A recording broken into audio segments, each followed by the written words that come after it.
covering the islands of the Bahamas. ZNS Network presents The Bahamas Tonight.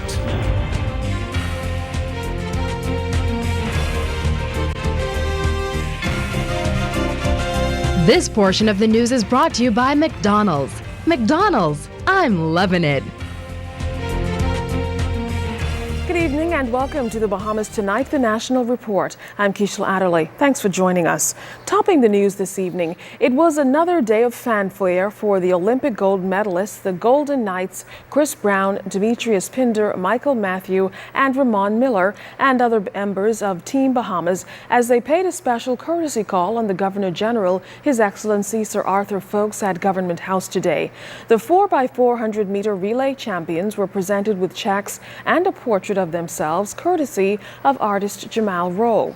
Minister of Youth, Sports and Culture Dr. Daniel Johnson says the royal treatment for the Golden Knights doesn't end there. In fact, he says the celebrations and rewards for their accomplishments are just getting started. I now wish to get ready to present you with your reward on behalf of the people of the Bahamas, and to let you know that tomorrow morning at 9:30 you should assemble at the Ministry of Youth, Sports and Culture, where you'll have a private briefing from the government as to some other things that you will also receive. Make note, it is a private briefing. You may want to keep some of these things that you receive to yourself. But today, we're very happy to be here with Your Excellency. This is by courtesy of his invitation.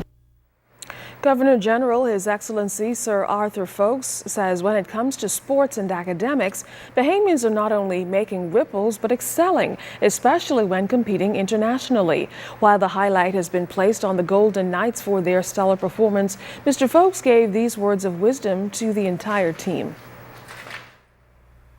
Even though you didn't win medals, you are unique in the world, because you have qualified to be Olympians.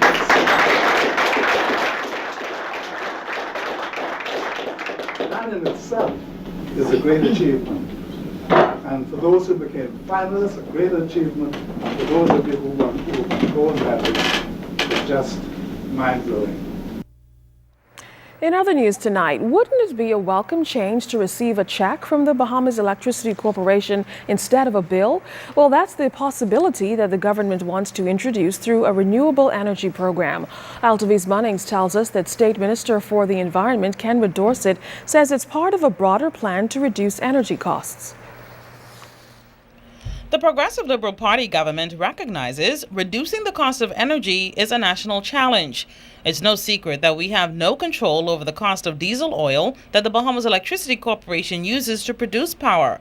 But the Minister of the Environment and Housing, Kenra Dorset, made some recommendations in the House of Assembly on Wednesday.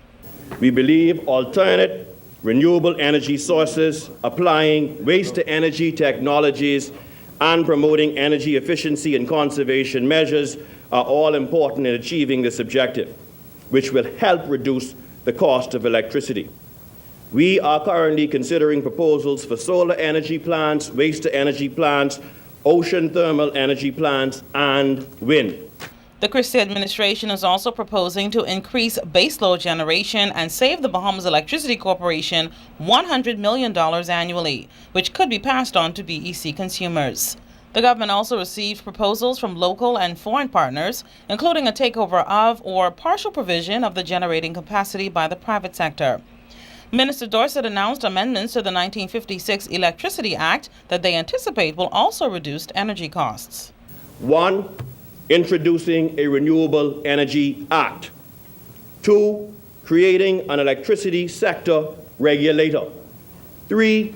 Establishing a sustainable energy unit in the Ministry of Environment and Housing.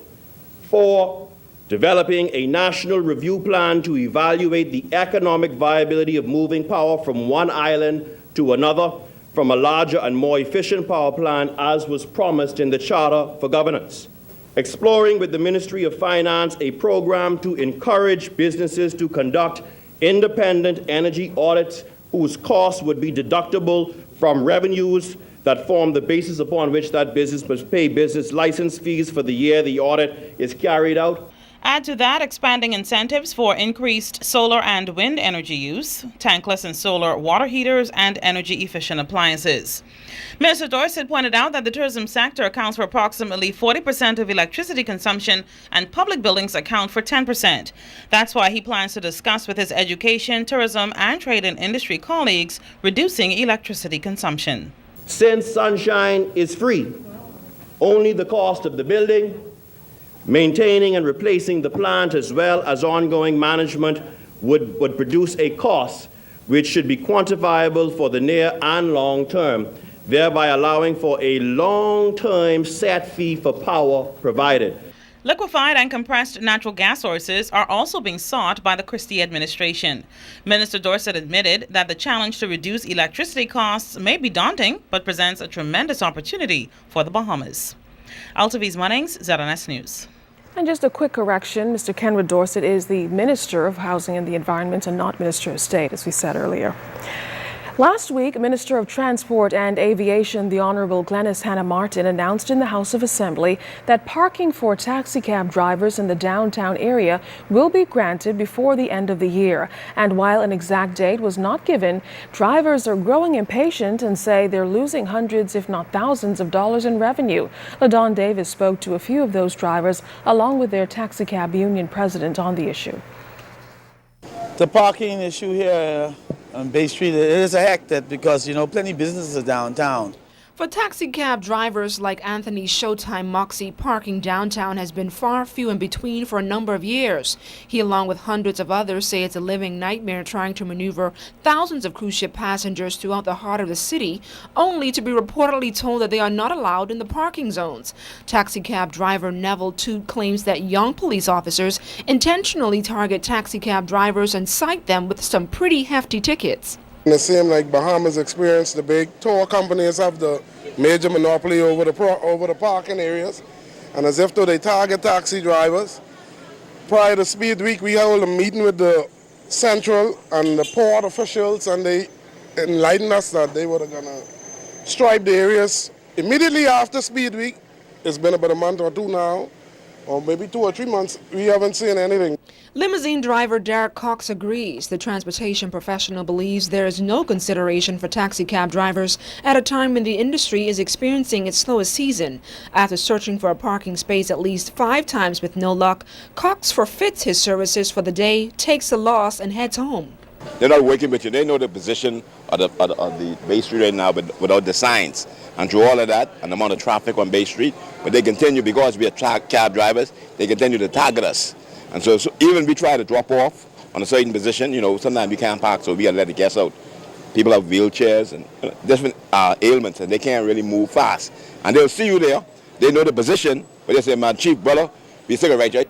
Now, while this no parking controversy continues, President of the Bahamas Taxi Cab Union, Leon Griffin, has been engaged in continuous discussions with the Minister of Transport and Aviation, Glenys Hannah Martin, who assured him that parking zones will be granted pretty soon.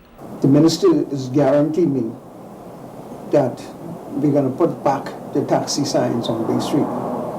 Okay, how soon, I can only assume within a matter of months, for the simple reason that they are going to do a restructure of Bay Street.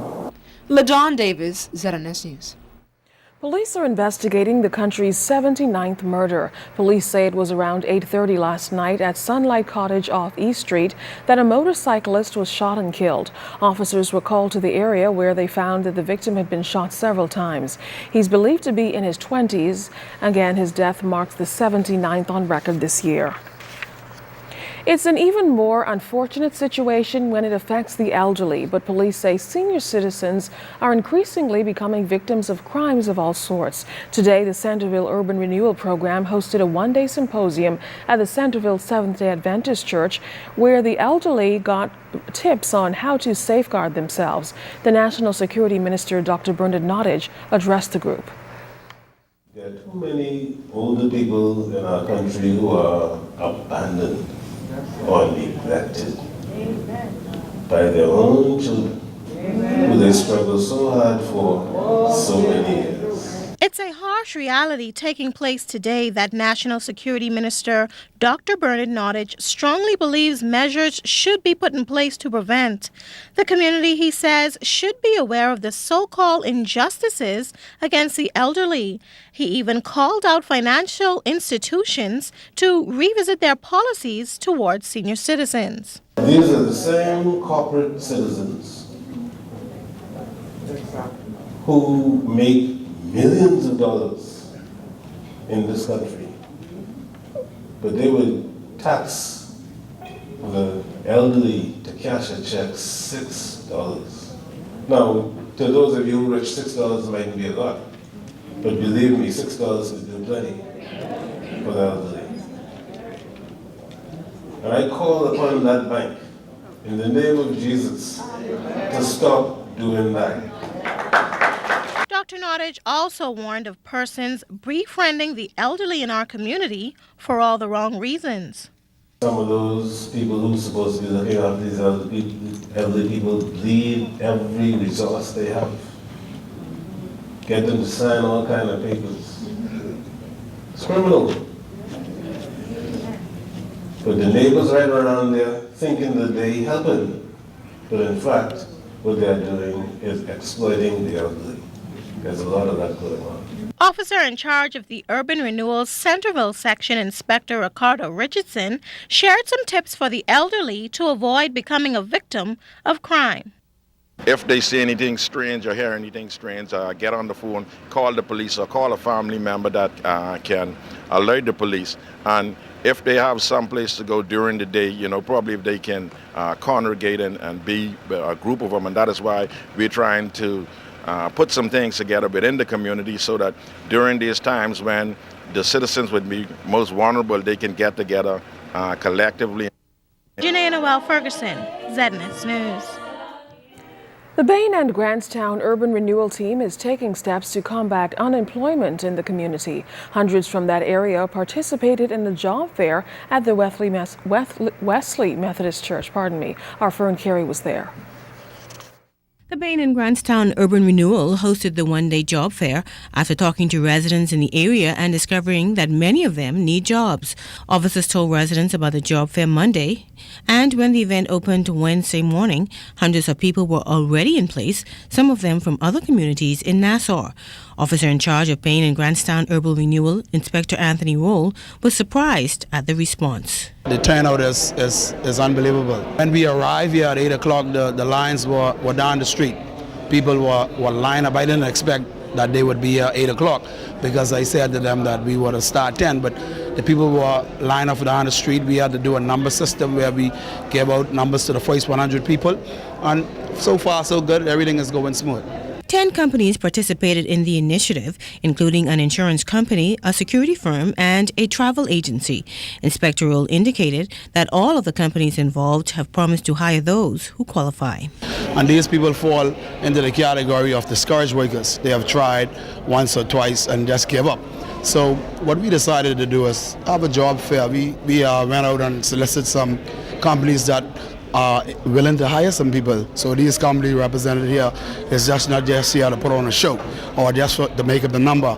They are saying to me that they are willing to hire 2 or 3 people from this area. And with a large pool of potential workers to choose from, Melinda Knowles of Commando Security indicated that all of the applicants will be treated fairly. All that are qualified and all that are willing to be trained, and once they go through our training process, then we'll decide from there. It's no amount. We don't have any limit as to how many employees we're looking for. Meantime, customer service and sales representatives are just some of the positions participating companies are hoping to fill. We were part of the Baintown community, and when Inspector Roll came to us and he said, look, I'm going to be doing some community service. I need your involvement. We jumped right on board because we've always been needing to find initiatives like this to assist people that may not be employed or what have you.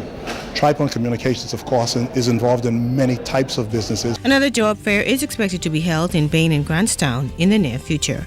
Fern Carey, ZNS News. Still to come, these students are ready to take off. Coming up, find out where they're going and why.